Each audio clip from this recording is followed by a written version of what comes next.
sommes de retour sur Direct Investisseur. Dans quelques instants, nous allons recevoir en duplex Benoît Rousseau, qui est trader pour compte propre et fondateur du site Andlil. Il va nous parler, on va voir avec lui sa stratégie sur le CAC 40 et sur le DAX. Ce sont les deux indices qu'il trade quotidiennement. Il scalpe même, il fait des petites positions.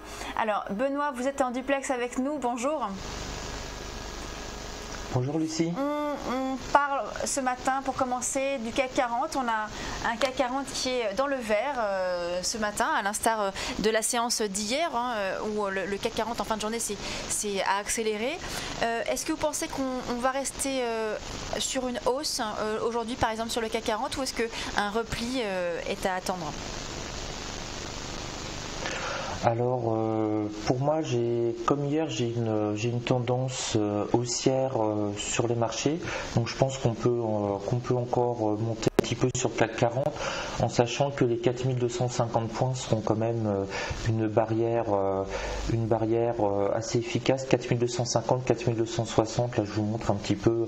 Je pense qu'on peut remonter sur les plus hauts d'hier. D'autant plus qu'on a peut-être un petit avantage à jouer. Je vais vous montrer. Donc la journée d'hier, grosso modo, on a fortement monté.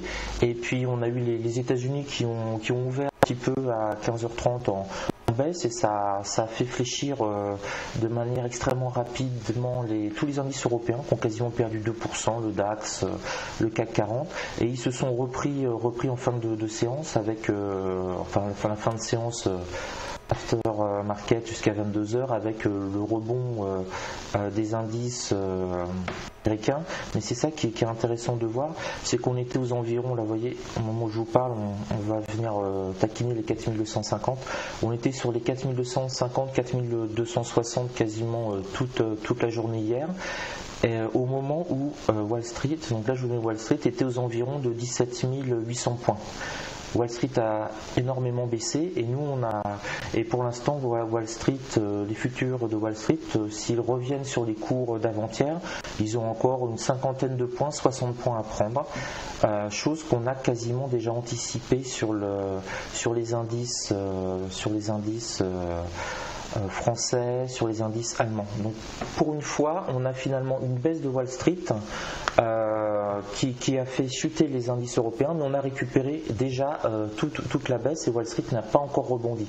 Donc si cet après-midi, parce qu'on n'a pas d'indicateur macroéconomique intéressant, si cet après-midi Wall Street rebondit un petit peu, ils sont actuellement à 0,3 sur les futurs, on a encore une marge de progression tout à fait jouable sur le CAC 40. Là vous voyez, on va vers les 4260 à première vue, 4250, 4260.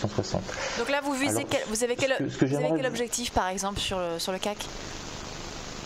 Parce que là, on est quasi là sur cette résistance de 4250 dont vous parlez. Voilà, ouais. Là, étant donné que je suis rentré à 4209, là, je suis quasiment prêt à vendre. Je vais mettre mon ordre à 4250. Et essayer de faire vivre le produit, mais je pense qu'à 4260 ça devrait bloquer et peut-être redescendre, mais on peut avoir une accélération, éventuellement une accélération maximum, ce serait le point haut d'hier, donc peut-être 4275.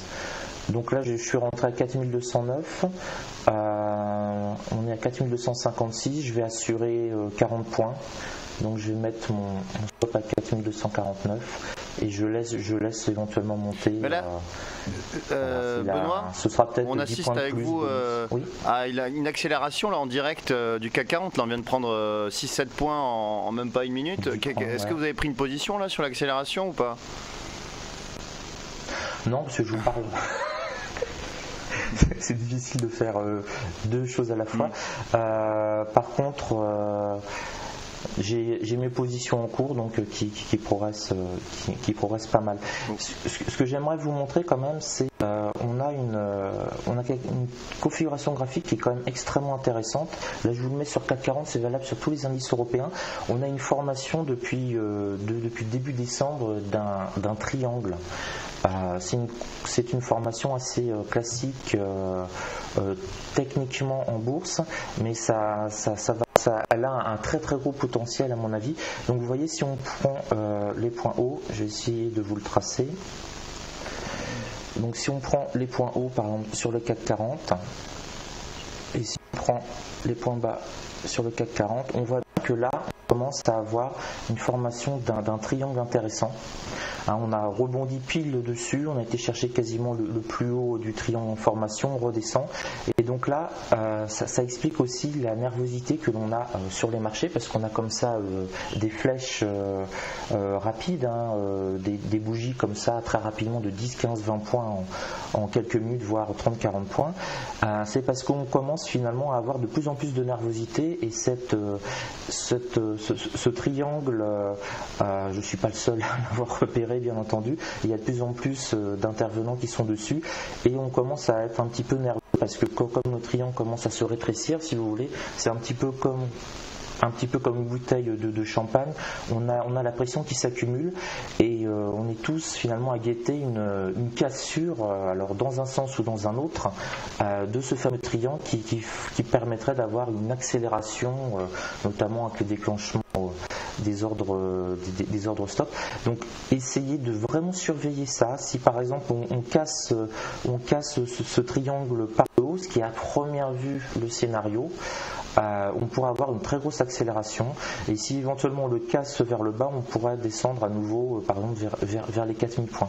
Donc chaque jour, si vous voulez, qui passe, on a, parce que là je suis en UT journalière, chaque jour qui passe, le triangle est de plus en plus pointu, si j'ose dire, on est de plus en plus nerveux et on va avoir un moment, une sortie par le haut, par le bas, et ça techniquement c'est vraiment une figure intéressante. On n'en voit pas en UT journalière, on n'en voit pas 10 fois par an, et là elle est en train de se construire.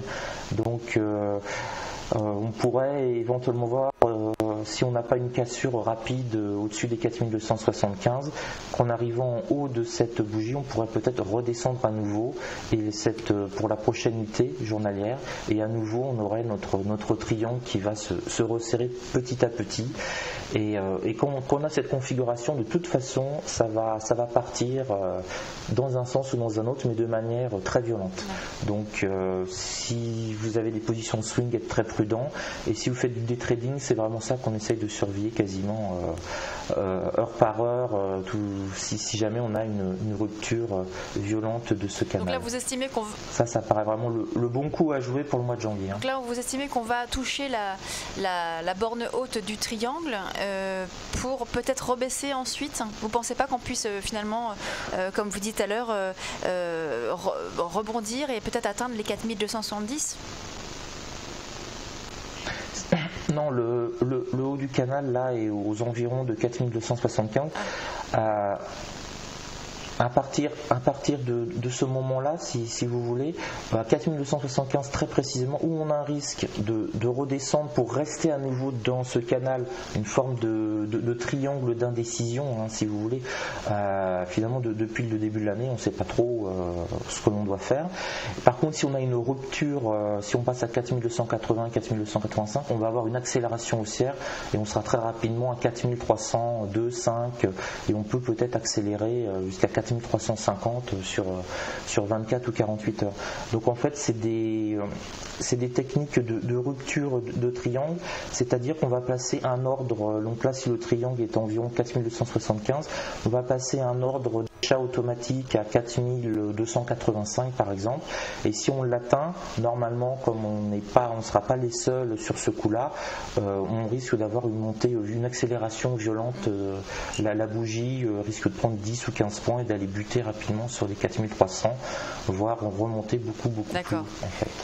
Donc c'est une technique en fait, et en même temps c'est un avertissement aux gens qui nous écoutent, c'est qu'on a ce type de configuration où le triangle est de plus en plus serré, ça va partir dans un sens ou dans un autre. Donc si vous êtes positionné très lourdement, c'est peut-être à l'achat par exemple, par prudence, c'est peut-être le moment d'alléger un peu, quand même prendre des bénéfices. Merci beaucoup Benoît Rousseau, donc fondateur du site Andlil et trader pour compte propre. On marque une très courte pause et on se retrouve dans quelques instants.